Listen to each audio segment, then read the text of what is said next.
Hi, it's the old farts. Um, we're going to try to do something we've done a couple of times in the past.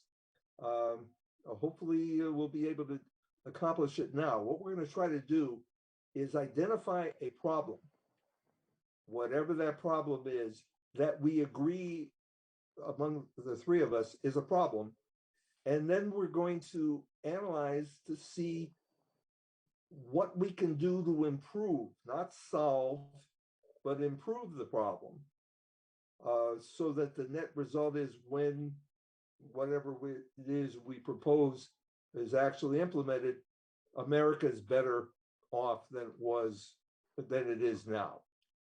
So that's the game of common ground. We've been kicking around a couple of ideas. One was infrastructure, using Biden's proposal as a start point.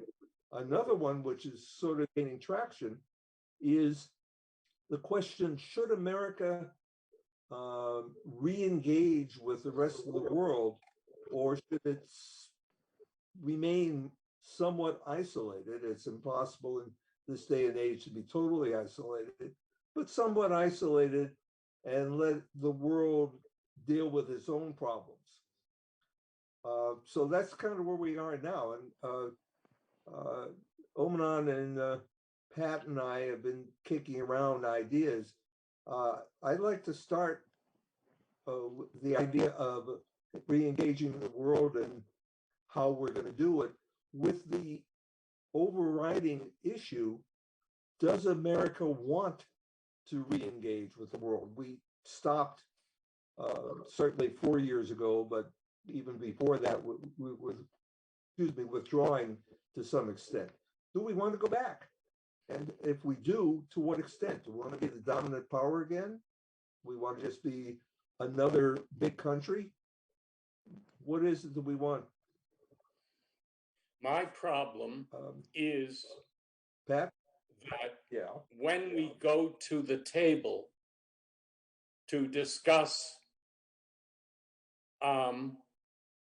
whatever the problem is that we were trying to solve, whether it's infrastructure or the improvement of lives or whatnot, to what extent can we afford to do that anymore? We have squandered, I think, monies over the past, especially over the past 30, 40, 50 years. We have squandered a lot of money outside of the country. I don't know that we can afford it. So, yes, we want to go to the table, and yes, we want to get involved with these other countries in improving the world and our lives. But at what point must we, are we going to have to stop because we cannot, or does it become a game of who cares? Just keep printing.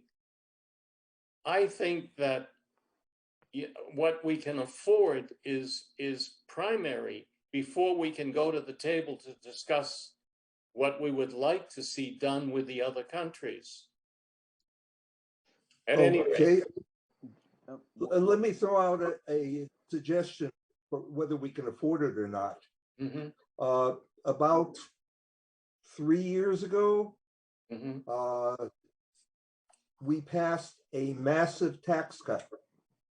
I think they estimated that it was going to reduce taxes by $2 trillion over an 8 or 10-year span.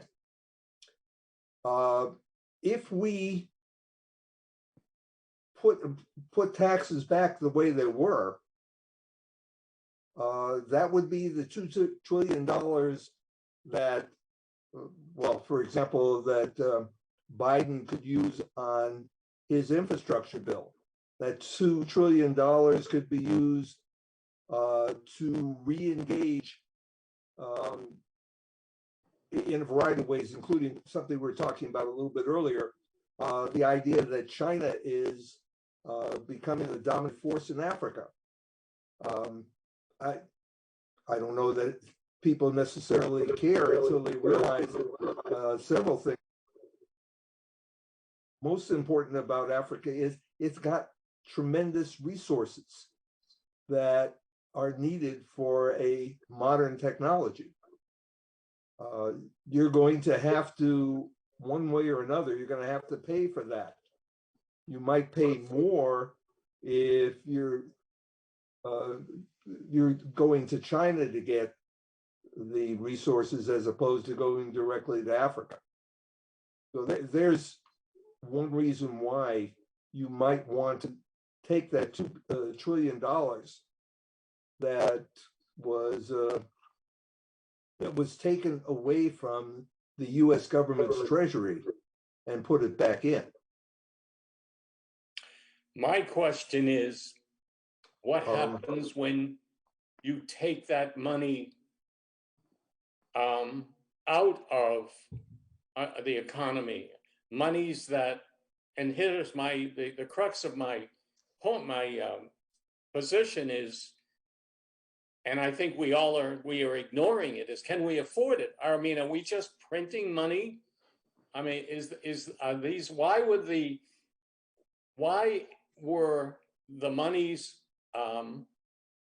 that they were taken out? You said they were taken out, what, 4 years ago, and to be spent currently? I don't quite follow that argument. And basically, can we afford it? I mean, I think that's the critical question at this point. Not whether we want to engage and get involved in the rest of the world. I think we do. But first and foremost, are we taking, I look at the infrastructure here in America, and every president has talked about it now for the last maybe at least 3 or 4 presidents, and no one has really done anything significant. There's talk now of bridges that are falling. You know, you've heard the stories.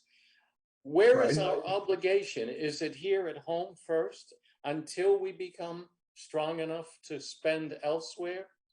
Or do we spend elsewhere regardless? Well, that's what Biden proposal is actually on infrastructure. That's what actually Bob was pointing out, that if you can get that $2 trillion as increased taxes in a certain group of people, corporations and individuals, you regain that $2 trillion and then spend it on infrastructure. And once your infrastructure is being built, you are providing jobs. You are actually heating up the economy at the same time. And once those multiplication factors happen, the growth will be there. That will generate more jobs. That will generate more cash. That will generate more industries. Then you can push to go overseas and help other people. But I agree with you that we need to have the infrastructure done up to a certain level by taking the money that you can recover as taxes. And that would be a prudent move. Otherwise, what is happening right now is bridges, as you said, bridges are falling apart, roads are falling apart, and we don't have the appropriate systems at home. How can we go out on the outside world to help other people? But to that piece, you do not have to really collect that $2 trillion. You can right now, the best thing United States can do right now is provide vaccine diplomacy throughout the world. We have most of the best vaccines against COVID, and you can actually generate goodwill, if you like, to go into various countries. You don't have to give them free vaccines. You can get the vaccines, charge them money at maybe a discount rate, but at the same time, you will gain the goodwill, and then you can go back in, bring the industry leaders who can then do some deals on behalf of the United States. So that would be some kind of give and take. We need to be able to recognize that and be able to advocate for that. That's what I would say. And I'll address another question that Pat brought up, and Omanon as well. If you stop spending on something like we've done with our infrastructure, the cost, the continuing cost of maintenance is X dollars. The replacement cost, because you didn't maintain something and it fell down, will be a great deal more. Business, one of the things in our tax code is that businesses get a write-off for what's called depreciation. The logic being, whether it works this way or not, depends on the business, but the logic being that things wear out. And if you can take some of your current income and put it into a bank account so that it can be replaced when the time comes, then the cost to the society will be a great deal less than if you just take all the money, put it in the bank, buy very expensive wine, whatever, and then suddenly at the end you have a massive problem which stops you from operating your business or your country, as the case may be. The cost is more. So what we did 3 years ago was we said, hey, we got a great economy, but it'd be so much better if we gave the people who are producing jobs, theoretically producing jobs, more money. They will, in fact, produce more jobs. What they ignored was that if there wasn't anybody to buy the product, then why would a automobile company that's selling 1 million cars a year, if you gave them a tax rate, why would they make 2 million cars a year? They got nobody to sell it to. You would have been better off giving the money to all the poor people who don't have cars, so that they now would have enough money to buy a new car. The car company would invest out of their own profits to produce more cars. So when we took money out of the bank book of the U.S. government, which is effectively what we did with the tax cut, and what it is that Pat is objecting to, if we didn't get payback for that, then we're in deep doo-doo. Even though this is cable, you can't say what I really meant. So let's take that money back and invest it in things that will produce more demand. The key, when we talk about economics, supply and demand. If you have too much supply, the company stops producing. If you have too much demand, the price of the product goes up, and maybe and likely, but not necessarily, the company will begin to produce more product because they can make a bigger profit. But at least if you have more demand because people have money, then I think you're ahead of the game. And that's what the economists from the 1930s on have been believing, and has resulted in a great economy. And by the way, that same thing worked in China and India, two of the modern mega economies. People got jobs, they made some money, they started buying something. There are so many aspects to this. I don't know where to begin. My concern is that I do not see signs of a very healthy America currently. Okay, I see a lot of rundown conditions that should have been, not to mention recently an article in, I guess it was in California, or I forget, one of the states. They have quite a few number of people who are living on their own, no homes. They were living in an embankment, and I'm talking hundreds of people. And when they were interviewed, their response, of course, it's only 100, hundreds, whatever it was, I don't know the number, but their response was that they could simply not afford anything like a home or an apartment or anything of that nature, you know? So when I hear that, I have to ask myself, why are they spending any money in Europe, Africa, Asia, when Americans really have to? And I understand that the current conditions, the virus in particular, has thrown a complete loop into the whole problem.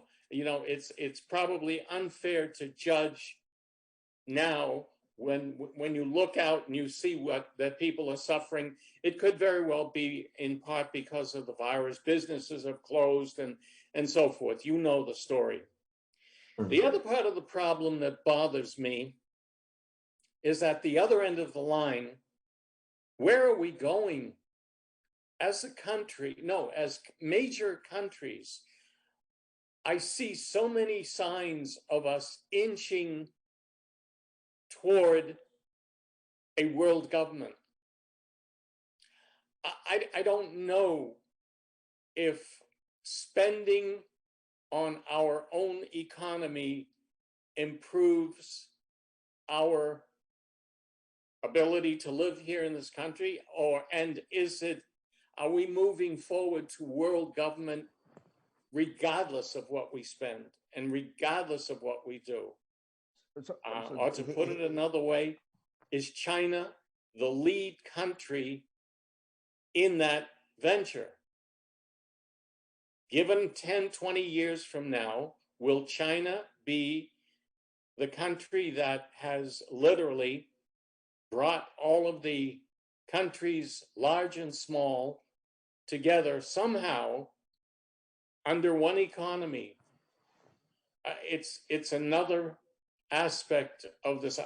You have to determine which direction you're going to go in order to decide where you're going to spend your dollars. That's a fair statement.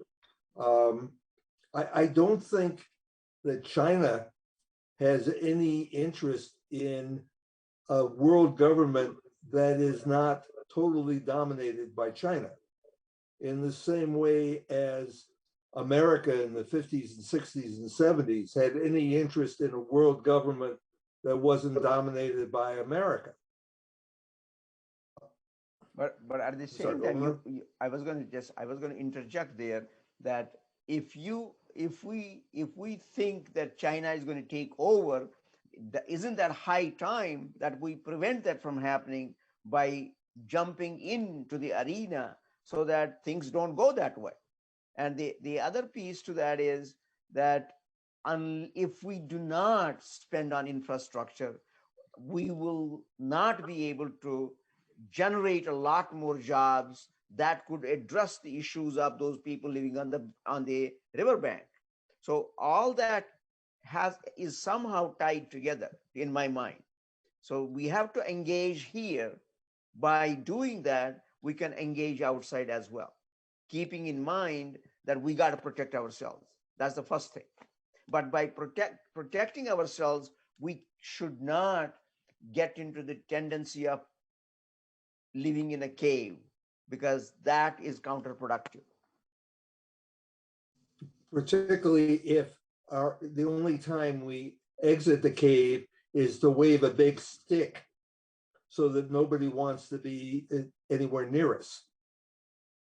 We are not, and probably have never been, such a dominant force that everybody had to put up with anything we did. But okay, do we want to re-engage? Is that the common ground, that we want to re-engage, and then we'll figure out how we pay for it, how much engagement is possible, both good and possible, or don't we agree on that? there's a good example here for you, and you are both of you know this actually. There was a huge uh, push to stop the Russians moving into Afghanistan. And the whole idea behind that was commies are coming. You better get rid of them. So United States engaged covertly. They created what was Charlie's War. And how Yes. did that happen? So that is what I'm saying is that how did the money come for that? How did that Charlie start the kind of an enterprise in which the US government got involved later on? Or was it engaged concurrently? I'm kind of confused with that, in that. But at the same time, what I'm trying to get at is US economy and US enterprise has always begun with borrowed money. You see all the companies that are set up, they are mostly started with money people pool together and then get somewhere, get something done, get the big pillows made. My Pillow guy, he didn't invent the money in his basement. You have all these large companies that are now world level companies. They began with an idea, began with money not from government but from people, and lo and behold, they become world force. So that's what I'm trying to say is US economy is innovative economy, and I'm sure there are people who can innovate, although there is no money, not that money, but not a lot of money. Well, actually, you're wrong in one regard. The Uh-oh. government did provide seed money for some of the businesses, Yes, I particularly don't in the exactly. technology. That is true. That is true. But So, then, but seed is borrowed money. yeah, seed money is That's what a borrowed money. bank does, Mhm. right?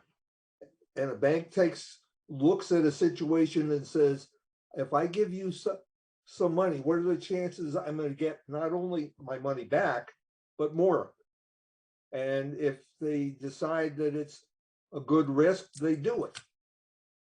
And there's no reason why, well, companies do the same thing and governments do the same thing. The other example I have for you The is better job they do. Mhm. So in the current world, we must Yeah. compete with China. Yes, We almost have no choice. there is no choice. No, no. We have to compete with them. The alternative is they continue their march, Mhm. and at some point, America must decide whether self-containment is the only remaining answer, because it will be much too difficult. We're almost at that point now. I remember reading recently where American warships were in the area of Hong Kong and the Formosa Straits, and the Chinese were not very happy about it. And the reason I bring that up is that that area is a very strong tinderbox. We could be at war with them. I'm not talking about economically, I'm talking about physical war. Yes. I don't know where it ends, where we can come up with enough money, willpower, armaments to compete with China. I just wonder. And then I wonder sometimes, well, maybe it's a cycle. You know, we've had our day. Now it's the day of the Chinese. And 15 years from now, it could well be the European Union, or it could be America again that's in the salient, you know, that is back up on top. I don't know. There's so much that is unknown. It's really so difficult. I can't even imagine how these people in government are supposed to, we assume that they know what they're doing. I wonder seriously if they know what they're doing. They have more facts, more figures. They have better communications with the, but all of that put together still makes it extremely difficult to make a reasonable decision on the future of our country. I don't know where we're going. I really don't know. I tried to get a beat on it by reading and looking and thinking, and I find it very, very difficult to do. So to answer the question on infrastructure, my thought is we have every bit of responsibility in terms of setting up the infrastructure here at home first. Mm-hmm. So if we have any money, that's where it should go. And then we can compete. If we are not strong at home, we are not going to succeed overseas. I don't know. You've seen some of those pictures of the Chinese Navy and the new boats that they're putting out and their aircraft, the latest and the greatest, not to mention North Korea, which is another interesting situation. But I don't want to get off topic. I mean, there's, everything seems to impinge upon everything else. Go ahead. I'm sorry. Let me offer something for you to think about. The United States has the biggest economy in the world. Its GNP is bigger than China. But China is taking a portion of that GNP that we're not willing to take and investing it in a variety of things. Like, for example, the Silk Road, they're connecting China to certainly to Central Asia, and the goal is to connect to Europe. They're building a navy to challenge, at least in their own backyard, to challenge the Americans who otherwise would be coming in dictating some of the rules of the road. They're making the investment. They're taking that money. If they can take and spend a great deal more per capita on these things that concern us, why can't we take less, but still more than we're spending now to counter that? In addition, if I build a company, the bigger the company, the more likely it is I want to sell to somebody outside of my neighborhood, maybe to another state, maybe to another country, maybe to another continent. But to do that, I have to have a market. I have to have people who are willing to buy what my company's producing, and some of it's going to have the name American on it. If that's considered a bad thing, they're less likely to buy it. No matter how good it is, they don't want to buy something American because they don't like America. If America is a good thing, they're more likely to buy it. American cars. Even in China, the Buick is one of the biggest selling cars in the country because the name American car has meaning. There may be better cars out there. I think some of the European cars are better, but American cars have meaning. You get rid of that, and now Buick doesn't sell as many cars. Now, all the infrastructure done locally in the United States doesn't help General Motors because they can't sell what it is that they're making. You can't just say one thing and that's all we can afford. A, it's not true, and B, it ignores the fact that the world is a big place and you've got to deal with a whole bunch of issues more or less simultaneously. At least that's my view. Mm-hmm. But if we want to do infrastructure, then let's do infrastructure. What I was going to add to that is that, look, you have to build infrastructure to make ourselves strong. But at the same time, I think, Bob, your point is well taken, that we could afford a little bit to invest outside so that we can build that goodwill, build that, spread our wings better, so that there's a long range goal.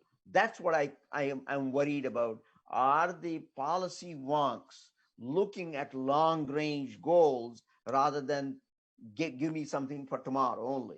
Because in the world geopolitics, we had this Pacific Rim Agreement. I thought that was a great idea to involve all the Pacific Rim countries, South Asia, Pacific Rim countries, so that you have a essentially build a wall around China in a way in which you do not spend a lot of money, let the local countries be on your side so that you can push your own ideas, build a wall without building a wall, without spending a lot of money at the same time. So somehow or the other, we have to look for long range returns, long range goals, so that we will get something permanent built for our own good, build the infrastructure here, but then create markets throughout the world with a big name, as Bob pointed out, with a reliable name. I mean, I also remember everybody in the world thinks about, what do you want? You want America, because that is what it is. So if we lose that brand, that means we are in bigger trouble. And that's what worries me. Do you think we can afford that? Well, see, that is what is important. How much can we diligently and efficiently afford without hurting ourselves? As Bob pointed out, China's economy is not this big as US economy, and also Chinese population is so many fold more. But if they can afford to give something out and to extend themselves, because they are looking at long range, they don't want anything in return tomorrow.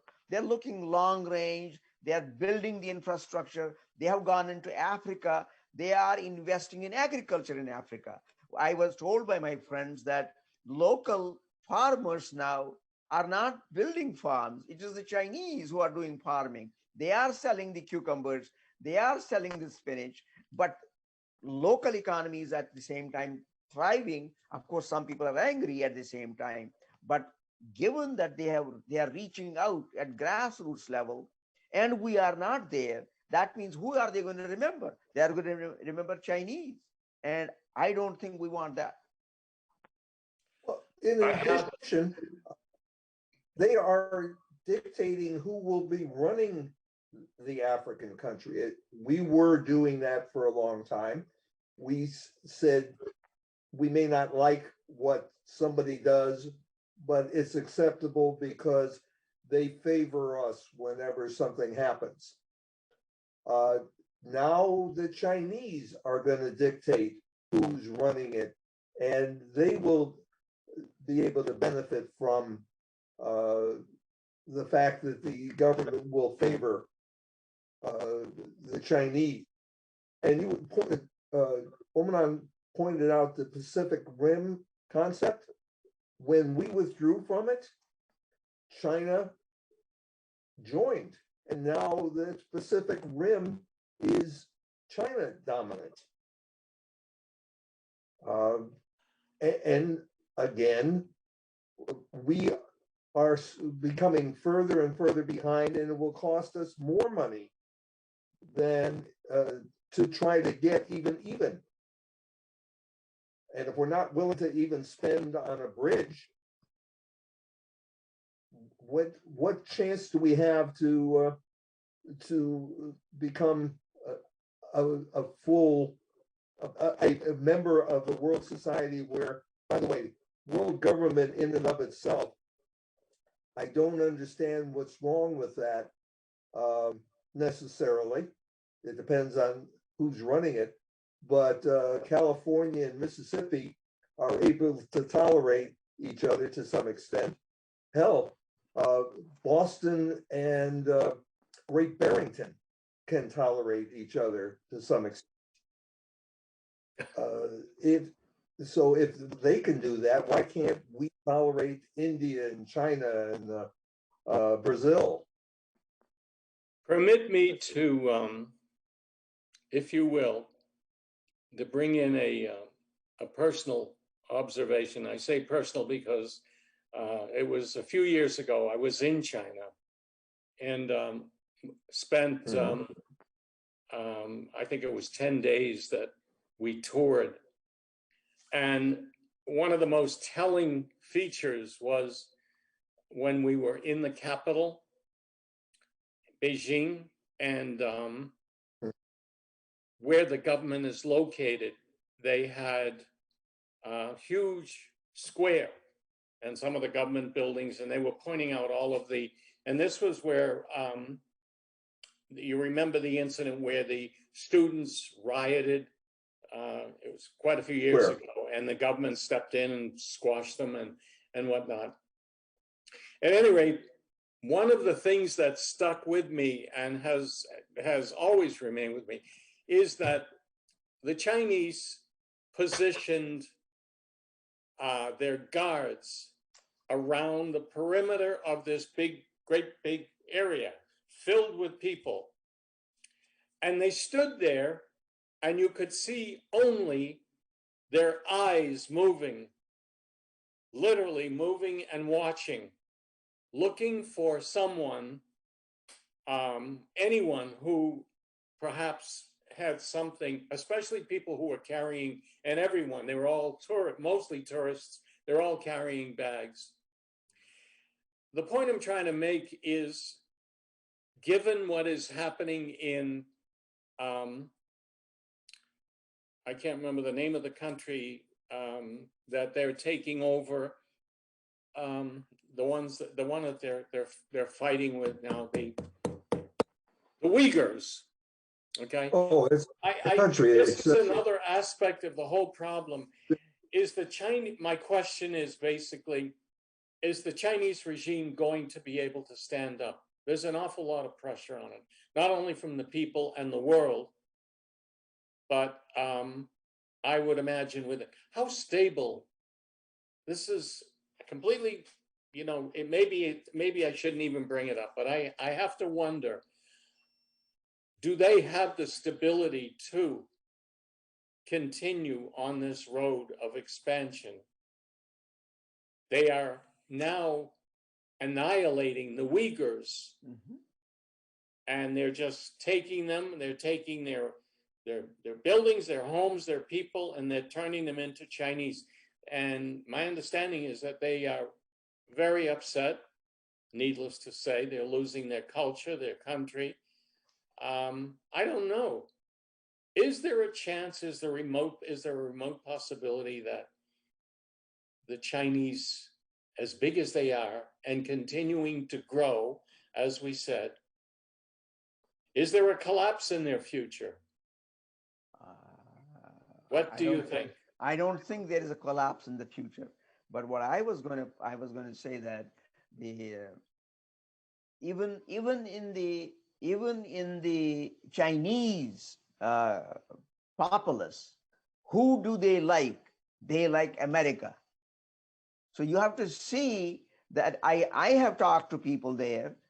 One of the persons told me bluntly, he's a Chinese person living in China. He says he comes to Michigan with empty suitcases and fills them up with American goods when he goes back. And I say, what do you buy? He says, all kinds of things.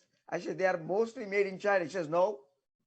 This is what was fascinating to me when he described to me. He says, China makes things that are, China makes iPhones, but the iPhone he wants is the iPhone that is being sold in Michigan, not the one that is being sold in China.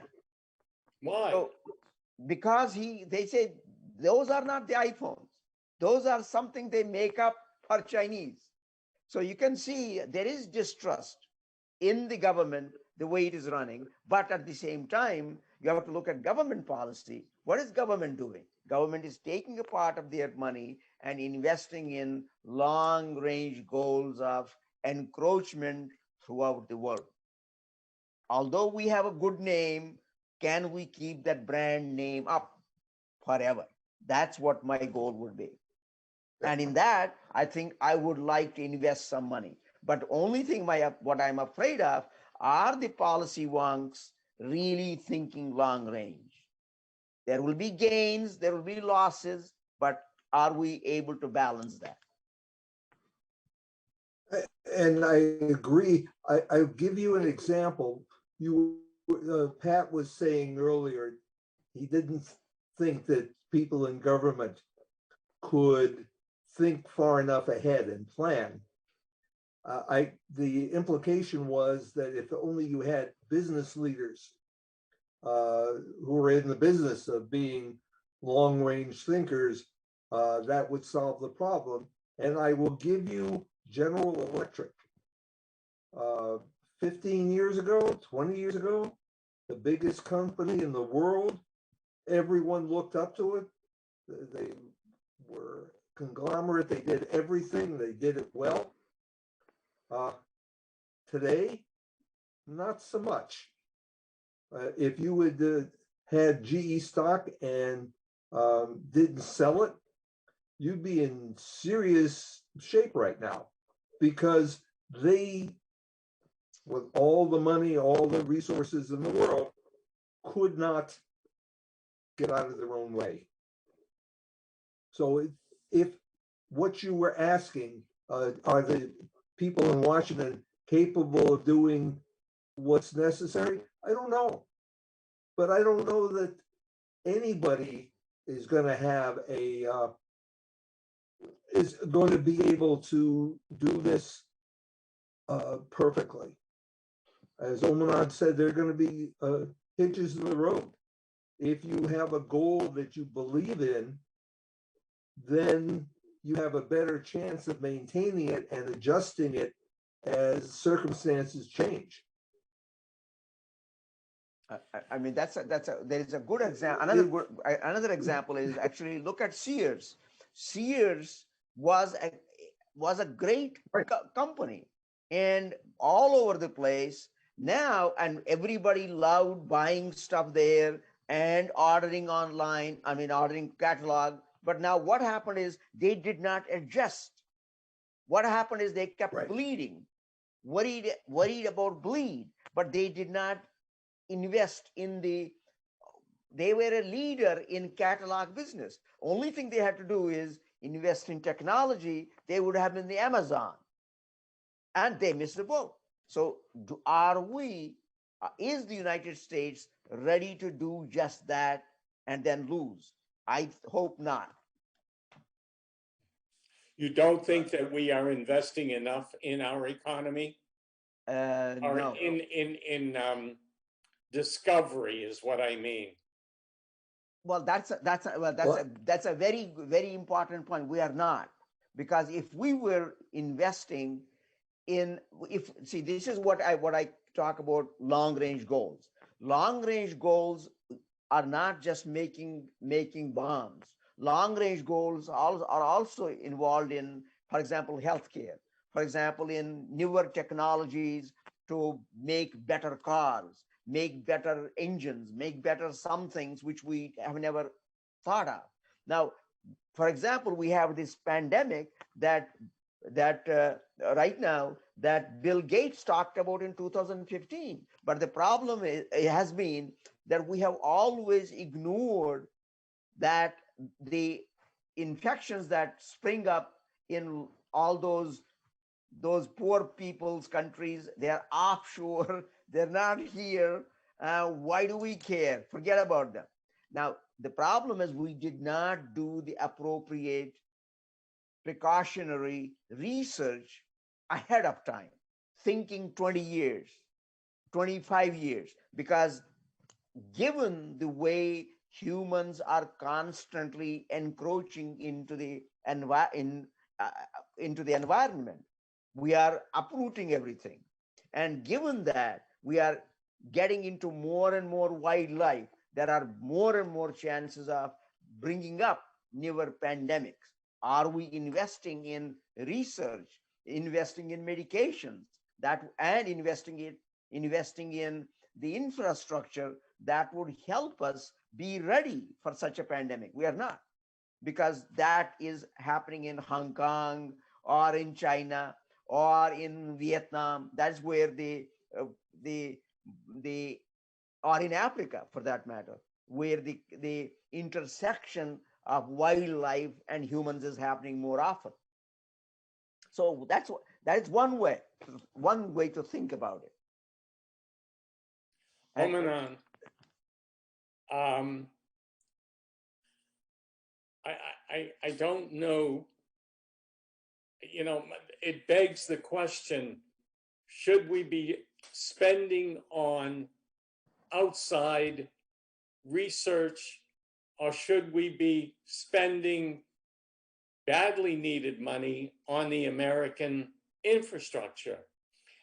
It seems to me that over the past, 30, 40 years, we have spent far more money outside of this country, in spite of the fact that we produced a lot, than we spent on the American homeland.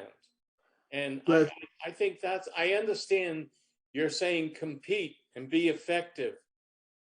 But when you compete, you have to compete from good stability. Yes. You have to have a good base. The two of you seem to imply or state that we are America. As Americans, we are materially, financially still ahead of the Chinese. I worry that from what I have seen and what I have read, that the Chinese are in full steam, and surely if things continue the way they are, it's my belief that they will overtake us not only in world domination, we may hold the edge in armaments, not to mention North Korea, but only in that. And I don't know if we can compete even if we hold the edge in armaments, and we have to talk in terms of economies as well, not just armaments. I tend to see more problems than, and I hope I'm wrong, but then we have the ability to resolve. Both of you seem to have a little bit more faith in the American ability to produce. I'm worried about it, because not only political wars, but things like this virus has thrown a terrible loop to the American economy. I mean, they're handing out checks to people who are desperate. That's exactly the point. There are just so many. Go ahead. That's exactly the point I was trying to make. Wouldn't it have been better had we been prepared ahead of time, so that this toll on our economy would not have happened? As soon as it was discovered, we would have had a vaccine ready and inoculated all the people, and we would not. And if we had enough protective gear available for our healthcare people, we did not. We had no way of doing any of that stuff, because we were not thinking ahead. We were not investing ahead, again, in the infrastructure here, not outside, but here. But if we had done that, we would not have suffered this multi-trillion-dollar losses we are enduring right now. So in order to prevent that from happening, we got to think long range. That's all I am actually saying. But in order to get into the arena, look at Muhammad Ali. He fought his way through that, but he was in the arena to do that. If we are not in the arena, there will be somebody declared winner by default. Do we want that? That's all I'm saying. I have two corrections I want to make. One, Pat, we have never spent more overseas than we spent in the United States, as a government or as an economy. Two, when you start looking at whether we engage in the rest of the world or not, we would have known how bad things were a hell of a lot earlier and perhaps done something about it, like simply wearing a mask. If we had been willing to accept the World Health Organization's test for coronavirus, we said, no, we can do it better. And they screwed it up. And as a result, for several months while the virus was running rampant, we didn't know what was going on. And therefore, we decided that wearing a mask was a bad thing against our freedom, whatever it was. And we got to the point where we are number one in terms of how badly we screwed up our response to the virus. Had we cooperated with the rest of the world, it is highly likely that we would not have gotten into the mess we're in now. And yeah, there would have been some disruption. Certainly tourism would have gone away, but that went away everywhere. But the rest of the economy would have figured it out without necessarily kicking some SOB because they insisted you wear a mask to protect them from whatever it is that you may or may not be carrying. But that was in part because we went on our own, as opposed to saying other people are smart too. They know things. They've done some of this stuff early. And unless you want to go out into the woods and eat berries and the occasional bear, you've got to understand that you cooperate with other people, and those other people are all over the world. So yeah, I agree with Pat that you have to be strong at home in order to compete. But if you're only strong at home, you will be a loser.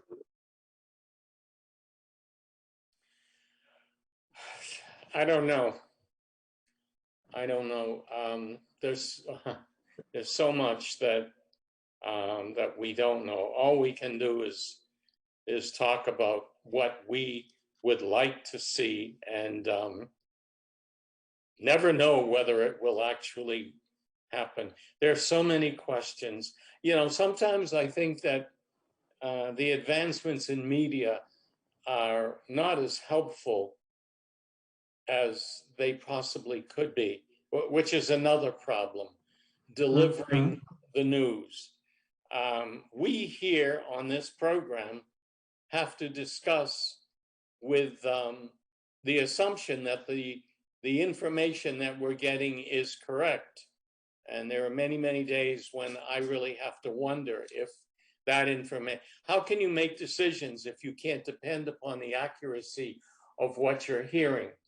All we can do is project our own ideas.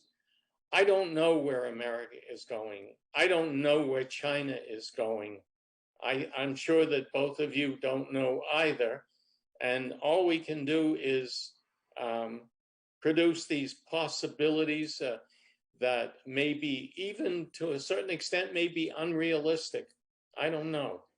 I wish there was a way of getting more evidence. I wish there was a way of, sometimes I wish I was closer to Washington to be able to sit in on committee hearings and to see what they actually discuss, and if their intent is as honorable as it should be. I don't know. I don't have any answers. All I have is questions and hopes, like most Americans. Even the virus, there are so many contentions. There are those who say that the number of deaths attributed to the virus is quite phony, in the sense that a lot of those people were ill. And I think we all know that most of them were an older population. My understanding is there were very, very few people who were considered young or youthful who were affected and died. 90, More- 95%. Go ahead. I was just saying, answer your question. Most of the people who died early on were our age. Let's be honest.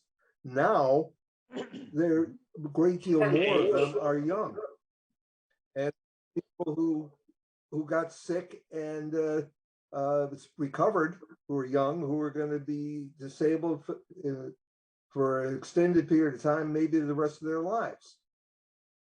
What we do know is, and we have history to back us up, that if you take precautions, then things don't spread as quickly. And we refuse to, as a society, a good percentage of the population refused to take the precautions. And it resulted in not necessarily those individuals getting sick and dying, but others. It would have been nice. And by the way, the question of did you die from COVID as opposed to did you die from something else? If I take a gun and I shoot you in the head, and then I defend myself like Chauvin is doing in Minneapolis, say he was going to die anyway. The question was, did he have to die at that moment? And in the case of George Floyd, the answer was no. He had a great deal of help. The people who died from COVID, many cases they were old, many cases they were sick. Yeah, they were going to die eventually, but not necessarily right then. And so you can only control what you can control. And many of these people would like to have had another year or two of life. I mean, that's why you have to recognize when somebody gets no. flu, old person gets flu and they die, we don't say they died because of a heart problem. We say because they got a flu and then they died.